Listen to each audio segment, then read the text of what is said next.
Kalat Berry Blooms. Amoy kalat, amoy good vibes.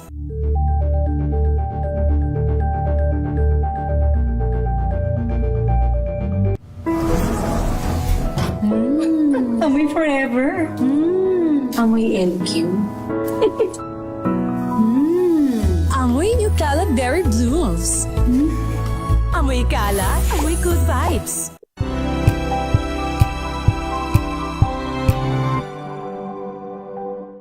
We've got you covered. From the hottest hits, exclusive interviews, kilig to the bones fan meet experience, and hataw performances of your favorite stars.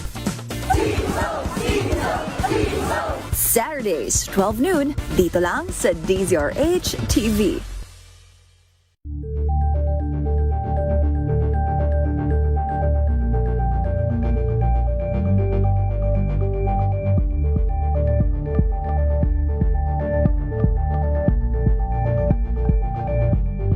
Maagang balitaan, maagang usapan sa mga issue at balita kasama si Kuya Angelo Palmones sa Magandang Umaga Pilipinas mula Lunes hanggang Biyernes.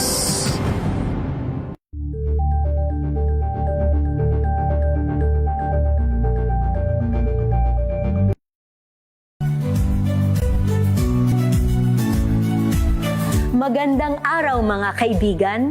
Ito po ang inyong balerina ng bayan, si Lisa Macuja Elizalde, na nag-aanyaya sa inyong samahan kami at ang aming mga espesyal na panauhin para sa kalahating oras ng masayang kwentuhan sa aming programang Art to Art, kung saan ang usapang sining at kultura ay para sa lahat. Huwag kaliligtaan, tuwing linggo, alas 3:30 ng hapon, dito lamang sa DZRH Radio, DZRH TV, at via online streaming.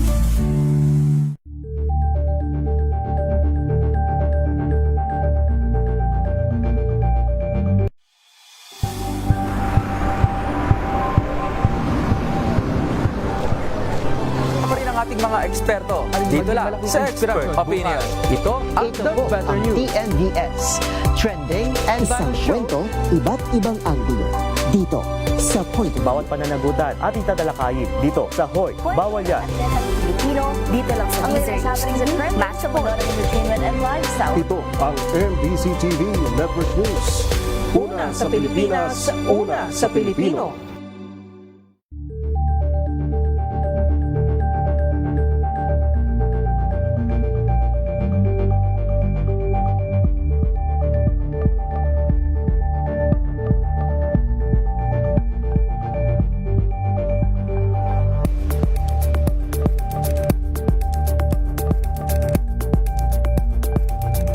Tambalang Anthony Taberna at Jerry Baha ang gigising sa inyong umaga dahil lalatay ang humahagupit na diskusyon at komentaryo Lunes hanggang Biyernes sa 2x2.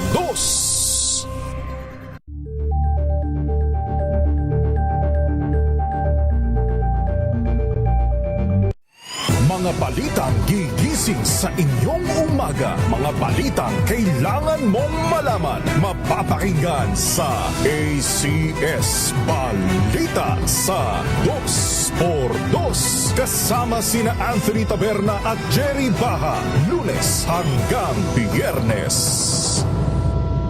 Mga kalunas, dahil sa inyong pagtitiwala, ang Lunas ay may extension na. Lunas Extension. Magandang gabi po Luzon, Visayas at Mindanao. Faith Salaver po ang inyong kasama at ito ang programang Lunas Extension. Ngayon pong Monday ng gabi, isa na naman pong 30 minutes ng talakayan tungkol sa pangangalaga sa ating kalusugan ng ating pagsasaluhan. At syempre, kapartner natin tuwing Monday na Lunas Extension, si Dr. Bonnie Bernardo. Doc, good evening! Hi, good evening Miss Faith at sa ating mga Kalunas Extension. Magandang gabi. Ayan, magandang gabi sa iyo, Doc. And maganda yung tatalakayin natin ngayong gabi kasi napakasimple itong bagay na ito. Minsan nga libre pa ito Ay, diba? oo.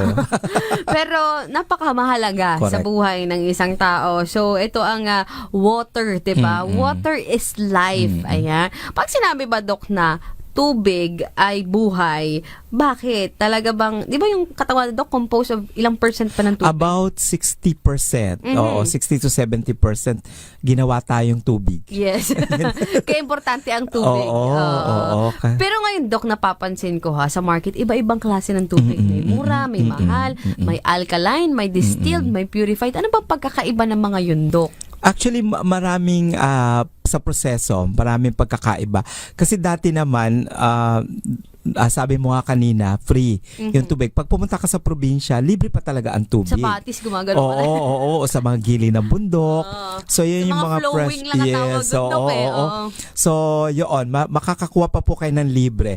Pero pag kayo nasa mga cities na, biglang nagulat nga ako, naalala ko noon, sabi nung lola ko noon, sabi niya, darating yung panahon na babayaran nyo na ang tubig. Hindi nga later on, nasa bote na. Totoo talaga sinasabi ng mga lola. Oo, sas biglang iba-ibang klase. So, lahat nagkiklaim maganda. Pero, depende rin po yan sa inyong pwede sa inyo. Kung anong pwede sa inyo or hindi pwede sa inyo. Pero kung gusto niyo yung quality, kasi ano lang naman po yan depende sa proseso. Merong talagang, purification lang. So, inilis lang, nag-filter lang. So, pwedeng ganon. So, meron pa rin yung mga impurities na konting-konti na kaya ng katawan. Tapos meron naman tayong na-improve, may mga ino-ozonize. Yes. So ini-improve yung mga oxygen kasi 'di ba yung tubig ay sa chemistry ay H2O, dalawang hydrogen, isa pong oxygen. Tapos later on nagkaroon ng Kangen water, yung alkaline kasi nga depende kasi sa source ng tubig na pinifilter, acidic pa rin ang lumalabas. Yes. So kaya lumabas yung Kangen or mga alkaline water.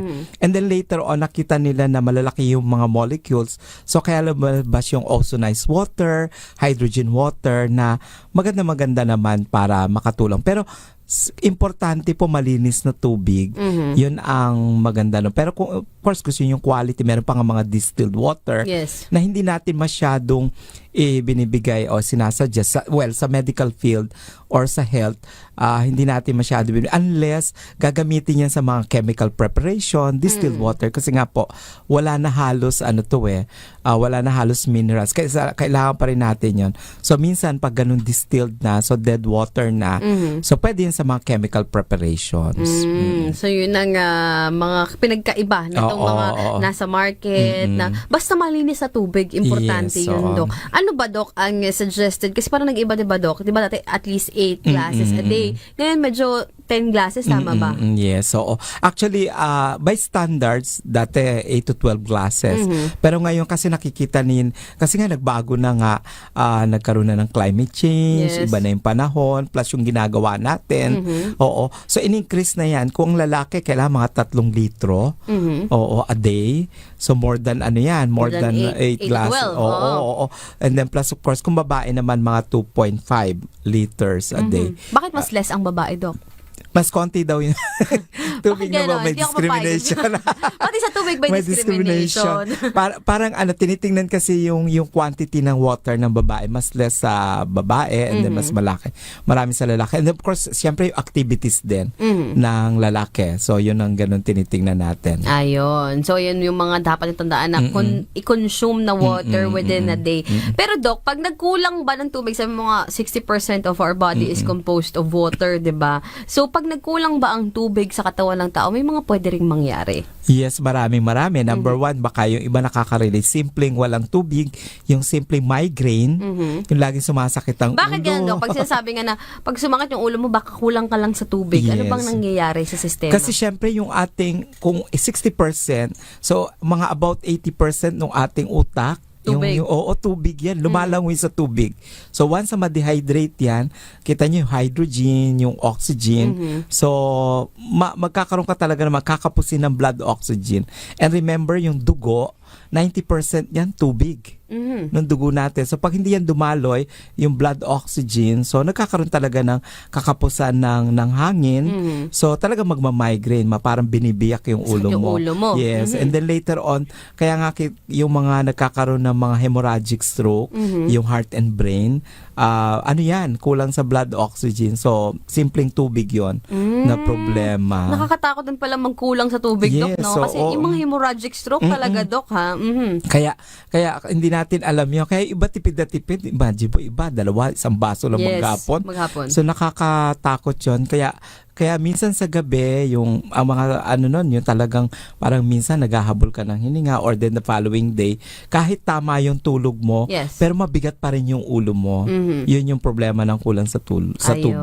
Pag sinabi, Doc, na nadi-dehydrate ka na or may dehydration na nangyayari sa katawan ng isang tao, ano yung mga maaari niyang maramdaman? Aside doon, sabi nga, migraine, number 1. Second is, posibleng pwede pong magsakitan yung mga buto mo, kasi ang naglulubricate ng mga buto natin, tubig din yan.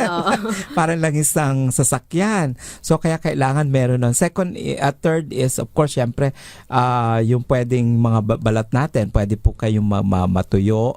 And then later on, pwede po kayong maghabol ng hininga, yung fatigue, yung parang feeling mo bakit ang bilis mo mapagod. So kulang yan sa tubig. And then syempre yung digestion, apektado yan kasi pag constipated ka, talagang kulang yan sa tubig. And then of course syempre pwedeng magkaroon ng yung tinatawag nating tawag dito, yung simpleng pagkahilo. Ayan, pwede po magkaroon ng ganon. And then later on, pwede po yung maapektuhan itong pinakamatindi, yung bato.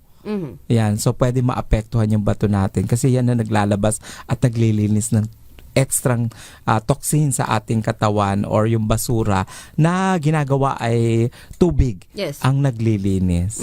Kaya nga sinasabi natin na importante itong tubig dahil makakakos talaga siya ng iba't ibang klase ng sakit. No? Simple at mura naman, accessible naman to kay. Medyo nagkaroon tayo ng mga shortage sa tubig noong mga nakaraang buwan, di ba? Pero yung tubig na pang-inom, napakahalaga na dapat nandyan lagi. Kasi Dok, yun nga parang lumabas yung mga milk tea, lumabas yung mga coffee shop, di ba? Yung mga other juices.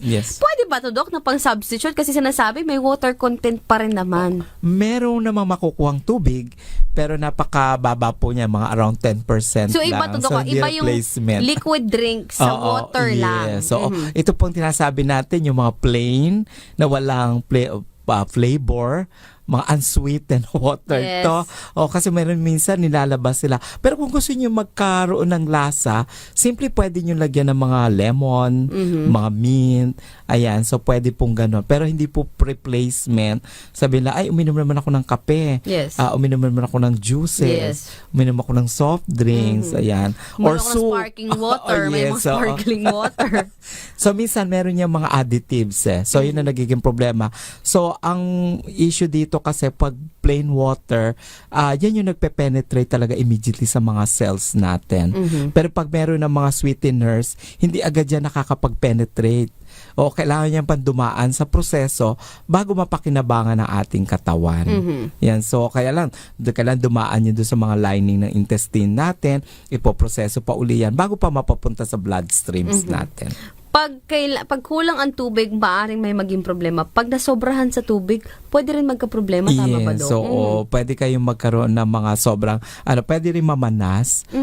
So kaya, kailangan po tingnan niyo yung kondisyon niyo kung kayo may mga problema na lalo sa bato, sa atay, yan nililimitahan din natin kasi pwede maging bloated, pwede mag-edema, mamaga yung mga so kaya hindi rin po pwede yung marami, ayan. So kaya kailangan tingnan niyo din po yung kondisyon ninyo base sa kailangan ng tubig sa maghapon. So binibilang din yun. Di ba, Dok, sa may mga kidney problem na mga pasyente, bawal din yung sobra-sobrang tubig? Oo. So normally ginagawa namin yan is 1 liter maximum na yon. So kaya ang pag-inom ng tubig sinusukat. Oo, pero kung kayo naman normal, gusto nyo maayos yung ating katawan. Simple yung isang myth dyan eh. Hindi nyo alam yung tubig, pag inom ng tubig is makakatulong sa weight loss.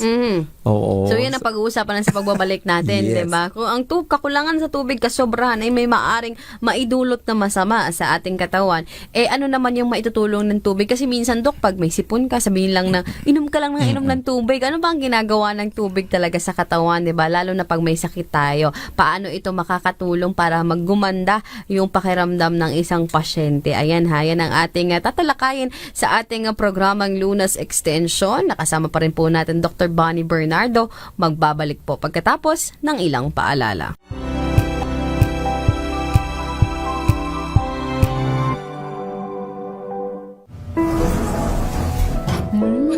Amoy forever.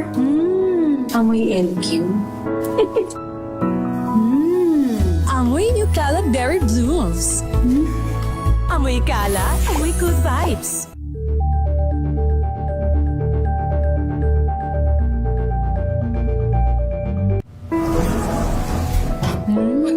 Amoy forever. Amoy LQ. Amoy New Caleb Berry Blooms. Amoy kalat, amoy good vibes.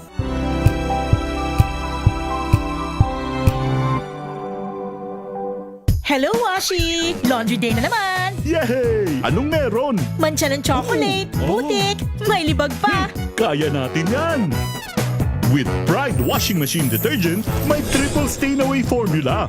Tanggal ang makapit, madikit, at madupit na dumit mancha. Kaya easy-easy ang labada. Mula noon hanggang ngayon! All you need is pride. All you need is pride. ACS.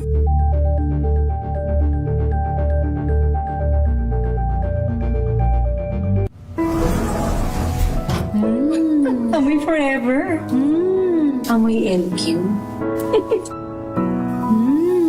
Amoy New Caleb Berry Blooms. Amoy kalat, amoy good vibes.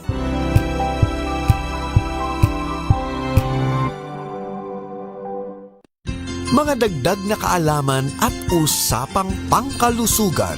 Lunas Extension. Kami po ay nagbabalik sa programang Lunas Extension. Kasama pa rin natin Dr. Bonnie Bernardo at usapang water is life. Ayan. Bakit ba nasabing water is life, Doc? Actually, kasi ito naman yung mga unang ginagamit. Yung hydrotherapy nung araw, wala pa namang mga gamot. Wala pa namang ibinibigay na mga supplements nung araw. So talagang kahit yung simpleng bathing, yung pagpapaligo, hindi lang yung iniinom po natin. Talaga? Even yung paglilinis ng katawan. Kung makikita nyo kahit sa Bible, si Bathsheba, isang araw yan naliligo.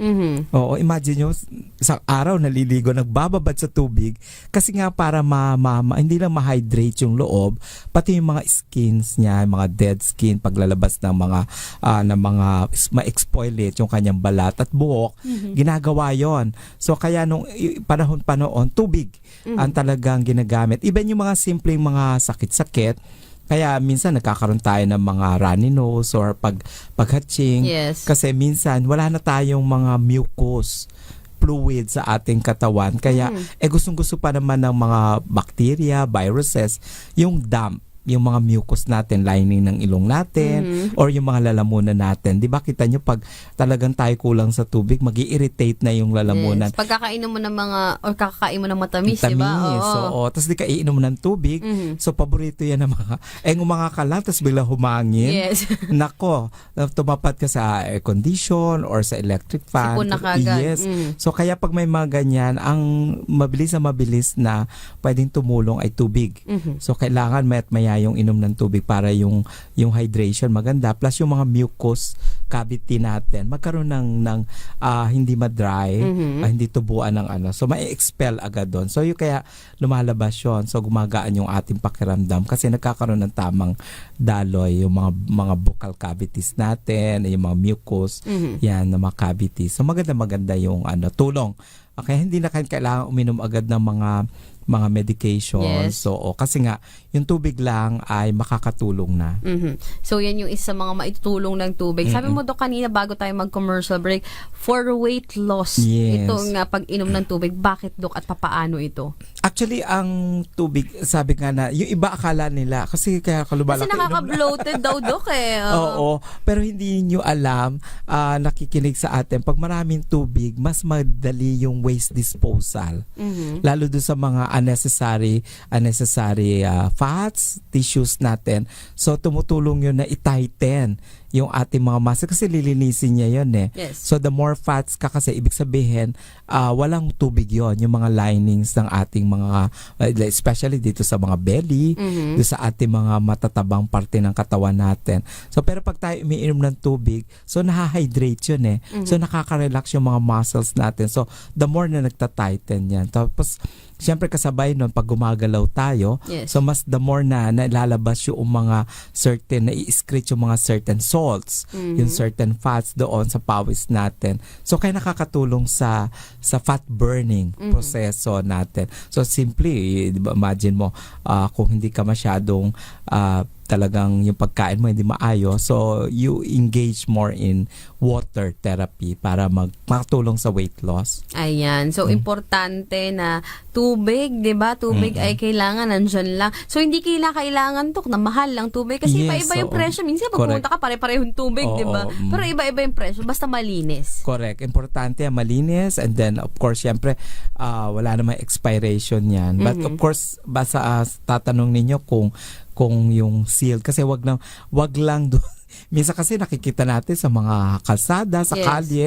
Oo, kaya lang merong lumalabas kasi syempre Totoo ba yung, Doc, na nire-recycle lang. toxic ba ang water pag naiwan daw sa sasakyan tapos nainitan? Hindi Correct. na maganda Oo, inumin. lalo kung mga PET bottles yung ginagamit. So, nagkakaroon ng reactions. Kaya nga yung mga PET bottles na pinaglalagyan, so dapat yan once lang na gagamit.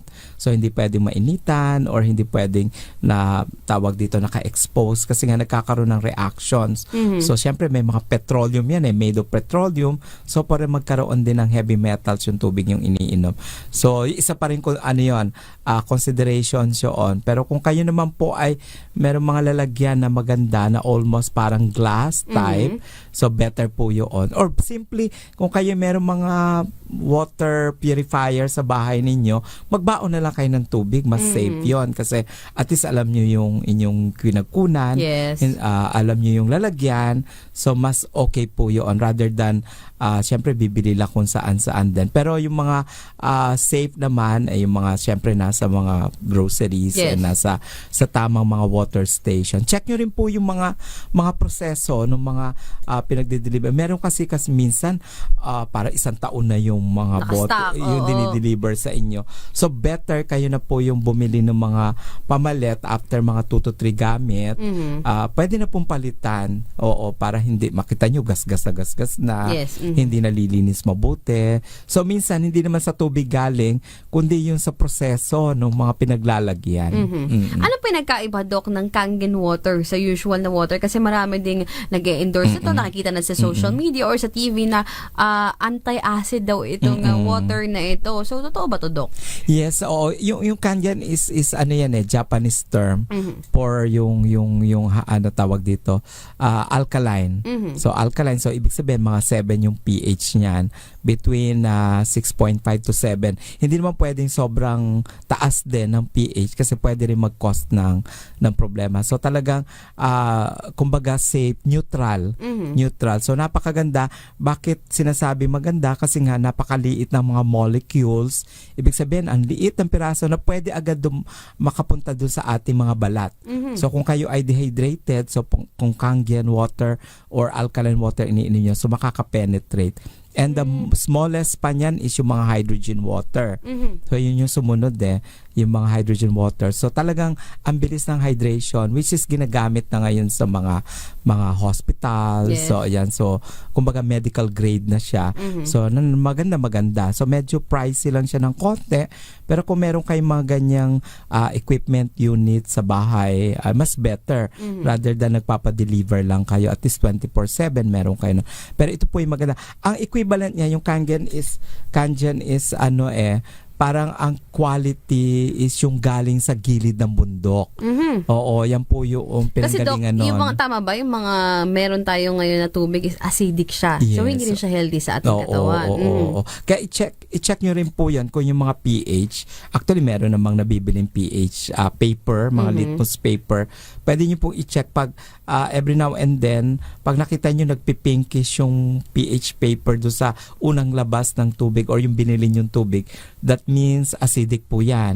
So, dapat bluish or violet. Yun po yung mga gandang color indicator ng ano. Even sa mga bahay ninyo, kailangan i-check nyo din po yan. Hindi porke nakabili kayo ng Kangen machine or mga alkaline water machine, na-maintain. After mga a while po niyan, bumababa din po yung pH niyan. So, kaya kailangan may kasamang tester para po na monitor nyo din kasi bumabalik. And then, of course, ang indicator kung kayo yung gumagamit ng alkaline, Kangen water, or hydrogen water, pag binuksan nyo yan, kailangan po makonsume nyo yan in a day.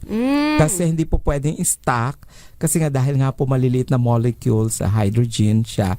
So, madaling mag-evaporate o mababa yung molecules niya So, ibig sabihin, pwedeng bumalik yung acidity. So, wala din pinagkaiba sa inyong ordinary water. Kaya napaka-importante po ng pagsusuri at pag-check ng mga tubig na iniinom. Ayan. At importante, umiinom lang tubig. Yes, yun ang tamang-tama. Kasi pwede po kayong magkasakit o magkaroon ng iba't ibang mga diseases sa pagkakaroon ng pagkukulang sa tubig, di ba? Again, Doc, iba-iba na yung sukatan ng tubig ngayon. Depende rin sa activity, di ba, Doc? Kasi kung merong regular na mga 8 to 12 classes a day before, iba na rin ngayon kasi iba na rin yung activity na ginagawa natin. Correct. Diba? Kung kayo po ay mga athlete, halimbawa kayo athlete. Active na active. Yes, so kailangan po magdagdag ng tubig. And then of course, kung kayo naman ay nag-work siyempre beyond yung 8 hours, kailangan magdagdag din ng tubig. Or kung kayo po ay may mga, siyempre kung kayo ay on and off, lagi kayong may mga sipon, ubo, kailangan ng mas malimit. And then, ang isa pa rin tinitingnan din natin, monitor nyo din kung kayo po naman ay may mga problema sa atay, sa bato. Kailangan po ay merong supervision yung pag-take ng tubig ng isang medical professional. May mga ginagawa sila, Doc, yung mga detoxifying water, nilalagyan nila ng prutas. Yes, diba? Makakatulong din ba yun talaga, Doc? Ayun, yung mga pwede yan. Yung tawag namin ng power water. Yung mga infused water. Yes, infusion. Ayan. Sa gabi pala, naglalagay na sila ng mga 12 hours sila naka-infuse. May mga depende sa trip ninyo. Maganda pang, kami ang ginagamit ko sa recipe ko, yung mint, lemon, and pipino. Maganda. Yung iba naman, mga fruit infusions. Yes. O mga berries. Yan. Pwede po. Depende po sa gusto ninyong klase ng power water. Yan. Yan naman, depende sa dami. So, 1 liter, laging 1 slice yan. Or kung mga mga 5 pieces ng mga different kinds of fruits, pwede po yan. Overnight infuse ninyo. Ayan, kasi yung iba hindi makainom ng plain water So gusto nila medyo may flavor. Yeah. Ano ang nagagawa nito, Doc? Yung pag-infuse sa water? Maganda nun, it adds mga vitamins and minerals. Maliban dun sa, of course, yung hydration sa water na galing dun sa tubig na plain water. Yung extract, like yung lemon, mas lalong na-alkalinize yung tubig. Plus may mga vitamin C. And then, siyempre, kung may mga mint yan, it helps yung mga anti-inflammatory. Kung may mga inflammation kayo, nakakatulong. And then, kung may mga fruits, it makes you more beautiful and look younger. Yan. So, depende. Tsaka gusto may flavor. Yes. So, mas makulay, mas mabuti. Pero ito po sinasabi namin, fresh hindi po yung mga artificial na kulay. Baka bumili, baka bumili kayo ng mga powder. Ito po, slice nyo lang sa gabi, ilagay nyo, ibabad nyo. So, yung po yung mga pwede. So, pwede kayo makakuha sa tubig lang ng mga infusion power water.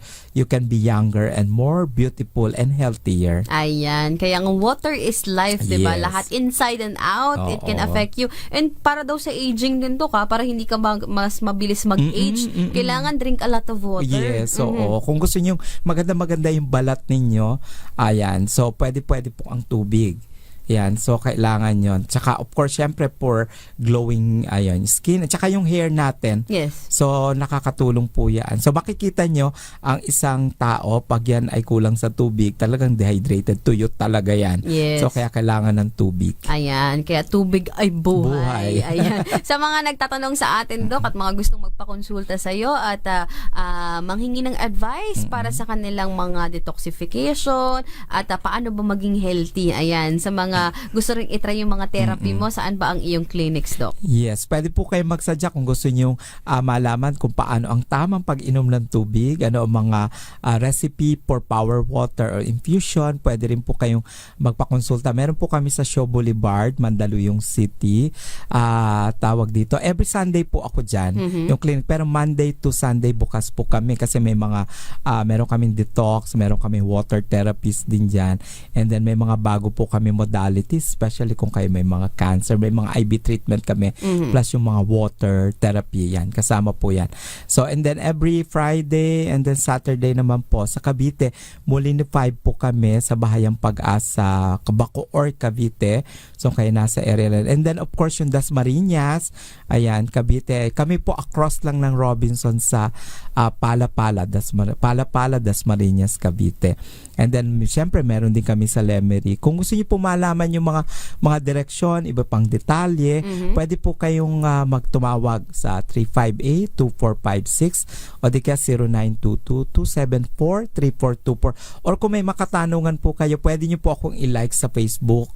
Yung mayroon po ako, Eleuterio Bernardo, Doc Bunny Nature's Link, Doc Bunny Bernardo. Para po, kung may makatanungan kayo, mag-message kayo, sasagutin ko po kayo. At of course, kung mayroon po kayong mga medical concern, ayan, masasagot po namin. Ayan po ang mga numbers, Doc Bunny, at mga address po ng kanyang mga clinic. Again, Doc, maraming salamat po. Maraming salamat din, Miss Faith, at sa ating mga kalunas. Magandang gabi po. Dr. Bunny Bernardo po ng Doc Bunny's Nature's Link. At ito na po ang kabuuan ng aming talakayan ngayong gabi. Magpapaalam na po kami. At lagi naming paalala sa inyong mga nakikinig ngayong gabi po sa Lunas Extension na prevention is better than cure. Magandang gabi po, Luzon, Visayas at Mindanao. Mga kalunas, hanggang bukas dito sa Lunas Extension.